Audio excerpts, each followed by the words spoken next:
नमस्कार, हमारा उत्तर प्रदेश देख रहे हैं आप और मैं हूं आपके साथ गौरव राजेंद्र। बुलेटिन की शुरुआत करते हैं। सीएम योगी आदित्यनाथ प्रयागराज स्थित पुलिस लाइंस में पहुंचे, जहां उन्होंने पुलिस कर्मियों को संबोधित किया और उनका मार्गदर्शन किया।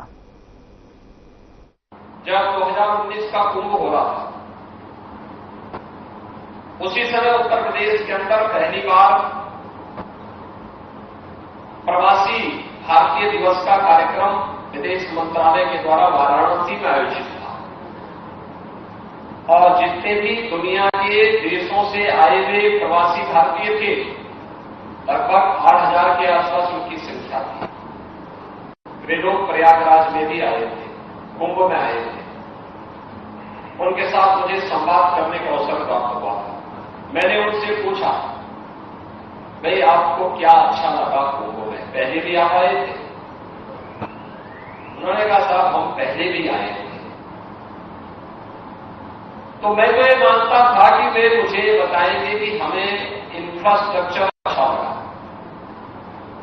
लेकिन प्रवासी भारतीय जिस देश से आए थे, दुनिया के विकसित देश है, उनका इंफ्रास्ट्रक्चर हो सकता है इससे भी अच्छा रहा हो। उन्होंने उसकी चर्चा उतनी नहीं की।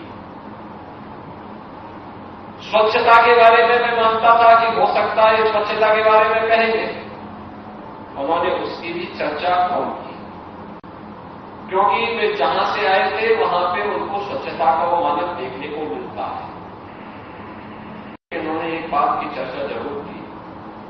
वे कहते थे, साहब पहले की तुलना में अच्छा इंफ्रास्ट्रक्चर है, अच्छी सड़कें हैं, कनेक्टिविटी भी है, स्वच्छता पहले की तुलना में बहुत अच्छी है, लेकिन सबसे अच्छी चीज जो हमें देखने को मिली है वह पुलिस का व्यवहार देखने को मिला है।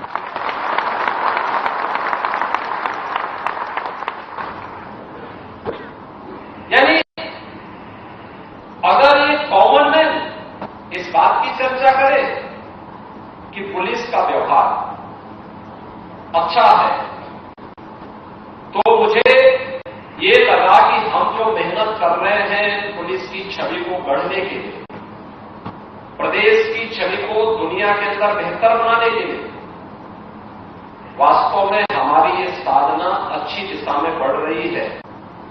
2017 में जब उत्तर प्रदेश में हमारी सरकार बनी थी, हमारे सामने चुनौतियां थी। चुनौती तीनों प्रकार की थी। जनता का विश्वास जगमगाया हुआ था, दुनिया की धारणा उत्तर प्रदेश के बारे में बहुत नकारात्मक थी, पुलिस का मनोबल गिरा हुआ था, छवि अच्छी नहीं थी। ये तीनों चुनौतियां थी। पुलिस का मनोबल इसलिए गिरा हुआ था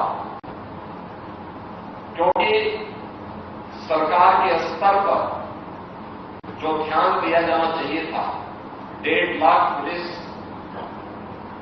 बल के पद खाली थे, वे नहीं भरे गए थे, भरे नहीं जा रहे थे। योग्यता के मानक को ध्यान में नहीं रखा जा रहा था, नियम खराब थी, पुलिस की अवस्थापना सुविधा अत्यंत खराब थी। मैं अचानक एक दिन लखनऊ पुलिस लाइन के विजिट पे गया था और मैं भौचक था।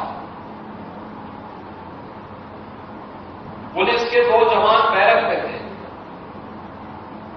जब मैं बैरक के अंदर अचानक झांका, मैंने देखा कि दोनों जवान अपनी रात्रि की ड्यूटी के बाद वहां पे आए होंगे, सोए थे।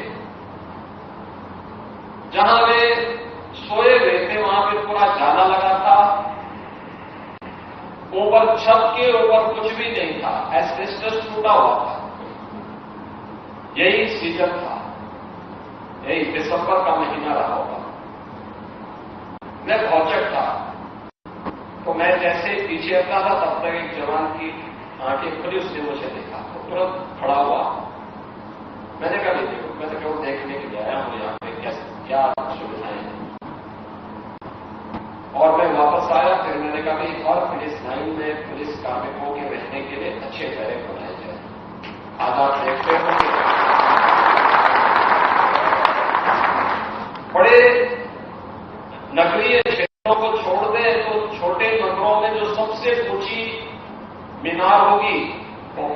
की बैरक होगी। पुलिस कर्मियों के रहने के लिए एक व्यवस्था, पुलिस हो या पीएसी के जवान हो, उनको बेहतरीन अवस्थापना सुविधा बना दी गई। PRB 112 की रिस्पांस टाइम को कम किया गया। ट्रेनिंग की क्षमता को हमने कई गुना बढ़ाया।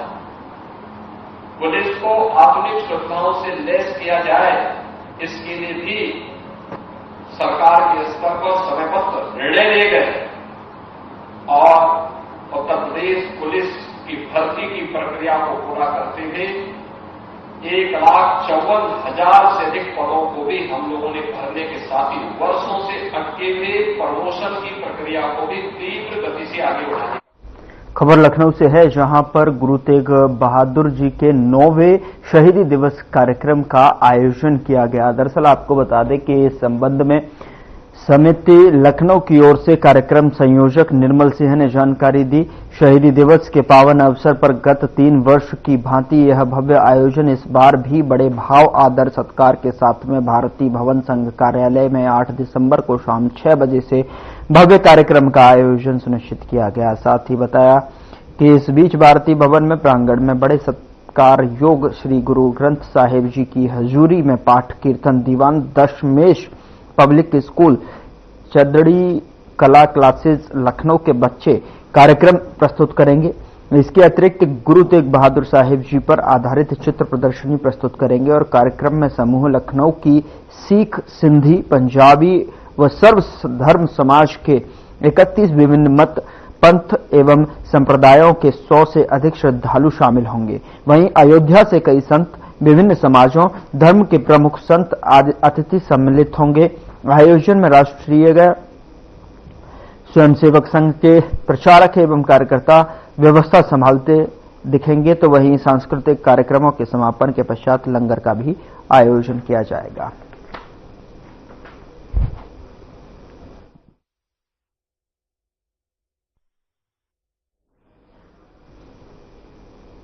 उधर पीएम मोदी ने वीडियो कॉन्फ्रेंसिंग के जरिए अहमदाबाद में कार्यकर सुवर्ण महोत्सव को संबोधित किया और पीएम ने इस मौके पर क्या कुछ कहा, आइए आपको सुनाते हैं।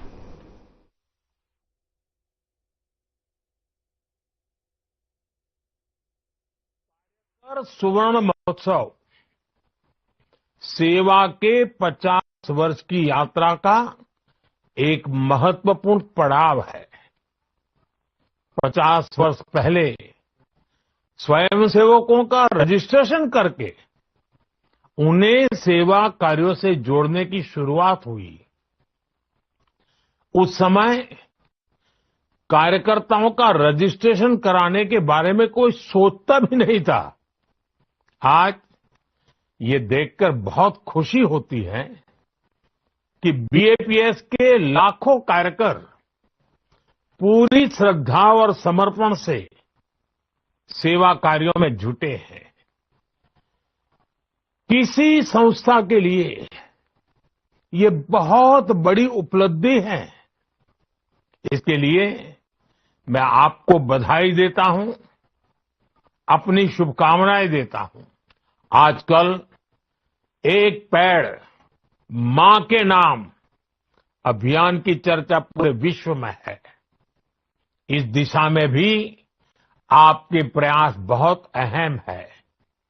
भारत के विकास को गति देने वाले अभियान जैसे fit India, vocal for local, millets को बढ़ावा देना, ऐसी कई बातें आप कर सकते हैं।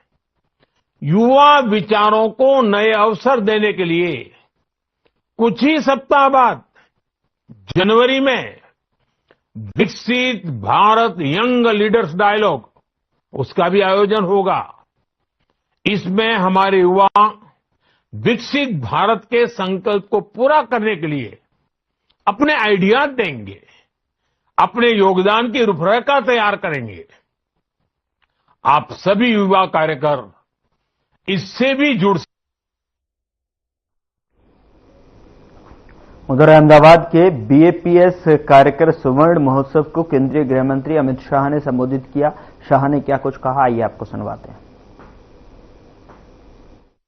स्वामी महाराज के 103वें जयंती और बाप्स कार्यकर्ताओं की इंस्टीट्यूशनलाइज होने की स्वर्ण जयंती पर आज मेरे साथ इस मंच पर जिनकी निसरा में हम सभी बैठे हैं, ऐसे परम पूज्य महंत स्वामी जी, गुजरात के लोकप्रिय मुख्यमंत्री भूपेंद्र भाई पटेल, पूज्य डॉक्टर स्वामी जी, पूज्य ईश्वरचरण स्वामी जी, पूज्य कोठारी स्वामी, पूज्य त्यागवल्लभ स्वामी, पूज्य विवेक सागर स्वामी, पूज्य घनश्याम स्वामी जी और श्री ब्रह्म विहारी स्वामी जी, और आज बाप संस्था के देव दुर्लभ 1 लाख से ज्यादा सभी कार्यकर्ता स्वयंसेवकों को मेरा जय श्री राम।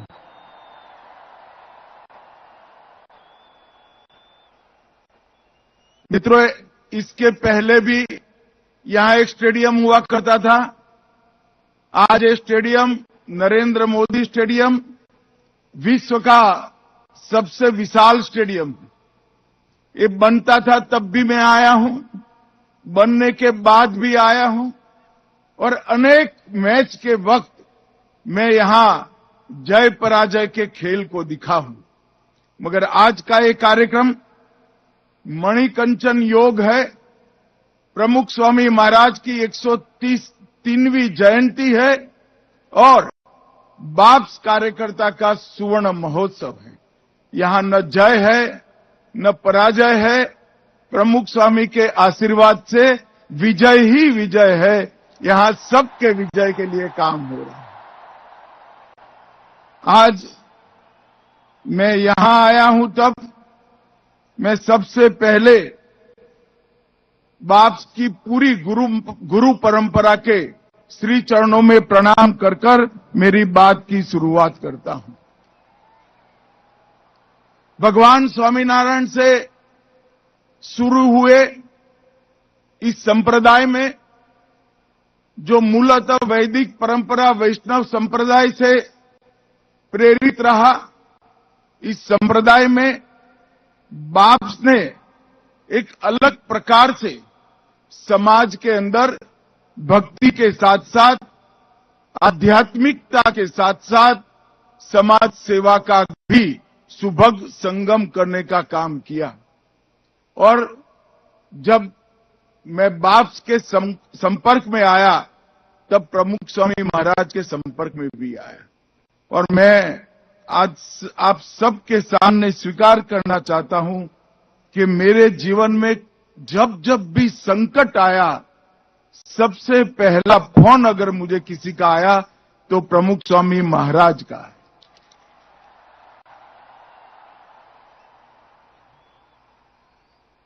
और उनका एक ही वाक्य हर बार वो कहते थे, भगवान बधु बरोबर कर से चिंता ना करता। मित्रों, आज मैं लाखों लोगों के सामने इस बात को स्वीकार करना चाहता हूं कि वो एक वाक्य ने मेरे जीवन में हर संकट के सामने दृढ़ता के साथ लड़ने का एक संबल खड़ा किया है, और इसी के कारण हर संकट को पार करने की प्रेरणा मिली है। 18 वर्ष की अल्पायु में जीवन त्याग कर फॉर्मल एजुकेशन बहुत कम रहा, मगर गुरु की सेवा, गुरु की निश्रा और गुरु की कृपा के कारण एक ऐसा विराट व्यक्तित्व पूरे भारतवर्ष को मिला, जिन्होंने आदि शंकर के बाद पहली बार संन्यास्त जीवन के अंदर, सन्यासी संस्था के अंदर डिसिप्लिन लाने का काम किया और उसको सेवाभिमुख भी बनाया। प्रमुख स्वामी महाराज ने अपने जीवन में कई लोगों के जीवन, हजारों लाखों लोगों के जीवन में प्रेरणा भरी, विश्वास का मंत्र भी फूंका, संकट से जूझने का साहस भी दिया और परिणाम लक्षी काम, जिसका लक्ष्य स्वयं नहीं था जिसका लक्ष्य समाज था, ऐसा काम करने के लिए आगे बढ़ाने का सबको प्रेरणा दिया। एक ही जीवन के अंदर आज देश विदेश में 1200 से ज्यादा मंदिर सभी लोगों के जीवन में आत्मा का दीप प्रगटाने का काम कर रहे हैं। और सबसे बड़ा अगर इनका प्रमुख स्वामी महाराज का योगदान रहा कि इन्होंने संस्कार पर बल देने का काम किया। मैंने मेरे कॉन्स्टिट्यूएंसी में कई जगह देखा है, जिस घर में परिवार सभा होती है वो घर के अंदर कभी कलह नहीं होता है, हमेशा संप होता है, एक दूसरे को मदद करने की हमेशा वृत्ति देखी जाती। कई लोगों के जीवन में व्यसन मुक्ति का एक नया जीवन देने का काम किया। व्यसन से मुक्त जीवन न केवल उसका शरीर रोगों से मुक्त हुआ, पूरा जीवन और परिवार का जीवन भी चिंता से मुक्त हुआ। समाज के दुख को अपना दुख समझने वाले लाखों कार्यकर्ताओं की निर्मित और ये सभी को एक लक्ष्य के रास्ते पर प्रेरित करना ये कोई बहुत सरल काम नहीं, मगर उन्होंने हंसते हंसते अपने भाषणों से नहीं, अपने जीवनों से, अपने वचनों से नहीं, अपने जीवन कर्म से लाखों कार्यकर्ताओं को एक रास्ते पर ले जाने का काम किया। शिक्षा के क्षेत्र में भी स्वामीनारायण संप्रदाय का बहुत बड़ा योगदान रहा। और मित्रों, आज जो दूसरा प्रसंग है, ये शायद ही विश्व में ऐसा अद्भुत प्रसंग देखने को मिला होगा। शास्त्री जी महाराज और योगी बापा के जीवन में अनेक चरित्रों का इसके अंदर सद्वृत्ति प्रेरित कर निर्माण करने का काम किया, परंतु ये सारा सत संगठन बिखरा बिखरा पड़ा था। 1972 में प्रमुख स्वामी महाराज ने इसको संगठित करने का काम किया, इसको संस्था बनाने का काम किया, इसको इंस्टीट्यूशनलाइजेशन का काम किया और 8 कार्यकर्ताओं से शुरू किया ये संगठन। आज लाखों लोग इस स्टेडियम में उपस्थित है, वो ही बताता है कि एक संत जीवन में हमें कितना दे सकता है। मैं भी संगठन का व्यक्ति रहा हूं। एक छोटे से बूथ अध्यक्ष से लेकर मेरे संगठन के राष्ट्रीय अध्यक्ष तक मैंने काम किया है। संगठन करना कितना कठिन है वो मैं जानता हूं। और अभी हमने देखा बीज, वृक्ष और फल के रूप में इस संगठन ने 1 लाख से ज्यादा कार्यकर्ताओं के संगठन ने किस प्रकार से इसके सुफल समाज में पहुंचाए हैं। संस्कृति, धर्म, समाज और सेवा, ये सभी को चैनलाइज करने का काम प्रमुख स्वामी महाराज की प्रेरणा ने किया है। और मैं आज विश्वास के साथ कह सकता हूं कि पूरी दुनिया में इस प्रकार का संस्कृति, धर्म, समाज और सेवा के संस्कार के साथ का 1 लाख से ज्यादा कार्यकर्ताओं का संगठन कहीं पर नहीं मिलेगा। ये अकल्पनीय है, अतुलनीय है और असंभव काम संतों की प्रेरणा से यहां पर देखने को मिलता है। और मैं आज फिर से एक बार लंबी बात करना नहीं चाहता, परंतु अपने आप को रोक नहीं पाता हूं। शास्त्री जी महाराज से शुरू कर पूजनीय महंत स्वामी महाराज तक ये पूरी विशाल गुरु परंपरा है। उसने जो अद्भुत काम किया है उसको मन से मैं प्रणाम कर मेरा प्रणाम व्यक्त करता हूं, मेरी श्रद्धा व्यक्त करता हूं। भाइयों बहनों, आप सभी लोग जब सेवा के क्षेत्र में प्रवृत्त है तब सज्जन शक्ति का संगठन ही बड़े से बड़े लक्ष्यों को पार कर सकता है, ये हमें याद रखना चाहिए।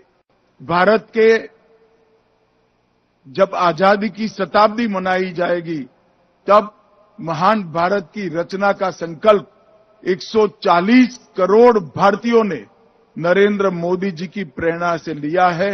हम सब संस्कृति, धर्म, समाज और सेवा के संकल्प के साथ साथ महान भारत की रचना के संकल्प को भी आज लें और इस दिशा में अपने जीवन को प्रेरित करें। फिर से एक बार बाप से सभी कार्यकर्ताओं को मनपूर्वक हृदय से प्रणाम और आप सभी को अनंत अनंत शुभकामनाएं। वंदे। उधर वाराणसी में मुख्यमंत्री सामूहिक विवाह योजना के अंतर्गत कार्यक्रम आयोजित किया गया, जिसमें सीएम योगी भी शामिल हुए। इस समारोह में 401 जोड़ों का विवाह संपन्न करवाया गया और इसके साथ ही सीएम योगी ने सभी विवाहिक जोड़ों को सर्टिफिकेट और उपहार भी दिए। सामूहिक विवाह के अवसर पर उपस्थित समस्त जनप्रतिनिधियों और अधिकारियों ने नव विवाहित वर वधुओं को उनके वैवाहिक जीवन की मंगल कामना करते हुए शुभकामनाएं दी। याद करिए 2014 में प्रधानमंत्री मोदी जी के द्वारा देश की बागडोर संभालने के बाद जिस नए भारत का निर्माण हुआ, उस नए भारत में महिलाओं के लिए भी सम्मानजनक स्थान उन्होंने बनाया। बेटी बचाओ बेटी पढ़ाओ से उन्होंने जो कार्यक्रम प्रारंभ किया, आज वह देश के अंदर प्रत्येक क्षेत्र में बेटियों के द्वारा अपनी प्रतिभा का प्रदर्शन करके अपने आप को साबित किया जा रहा है। हर हाल में बेटी का संरक्षण हो, बेटी को बचाया जा सके, उसको पढ़ाया जा सके, जीवन के प्रत्येक क्षेत्र में वह नेतृत्व दे सकती है। इसी के लिए हर घर में शौचालय के निर्माण का कार्यक्रम ये नारी गरिमा का प्रतीक बना। प्रधानमंत्री और मुख्यमंत्री आवास की योजना ये नारी गौरव के प्रतीक बना। धुएं से मुक्त करने के लिए उज्ज्वला योजना का फ्री में कनेक्शन, यह उन बहनों और बेटियों की आंखों की सुरक्षा के साथ साथ फेफड़ों की सुरक्षा के लिए भी एक बड़ा कदम था। 10 करोड़ परिवारों को यह सुविधा देश के अंदर उपलब्ध करवाई गई, जिसमें उत्तर प्रदेश के अंदर भी 2 करोड़, लगभग 2 करोड़ परिवार इस योजना से लाभान्वित हुए। हम लोगों ने 2017 में सामूहिक विवाह के कार्यक्रम को प्रारंभ किया था। सरकार इसमें 51,000 रुपए की राशि देती है, जिसमें 10,000 रुपए की राशि हम लोग वर और वधू के लिए आवश्यक कपड़े और अन्य जो सामग्री है उन्हें उपलब्ध करवाते हैं। 35,000 रुपए वधू के खाते में जमा कराए जाते हैं और 5,000 रुपए की राशि, 5-6 हजार रुपए की राशि पंडाल और आदि के खर्च में उसको अलग से रखा जाता है, जिससे सभी कार्यक्रम भव्यता के साथ संपन्न हो सके। और मुझे प्रसन्नता है कि अब तक प्रदेश में मुख्यमंत्री सामूहिक विवाह योजना के माध्यम से 4 लाख से अधिक बेटियों की शादी के कार्यक्रम संपन्न हो गए हैं। बहनों और भाइयों, एक तरफ यह कार्यक्रम, दूसरी तरफ 1 करोड़ परिवारों को ये डबल इंजन की सरकार 12। बुलेटिन में मेरे साथ इतना ही, पर अब वक्त हो चला है डॉक्टर राकेश गुप्ता के साथ हमारे खास कार्यक्रम प्लस माइनस का। दोस्तों, आज का विषय हर किसी के मन को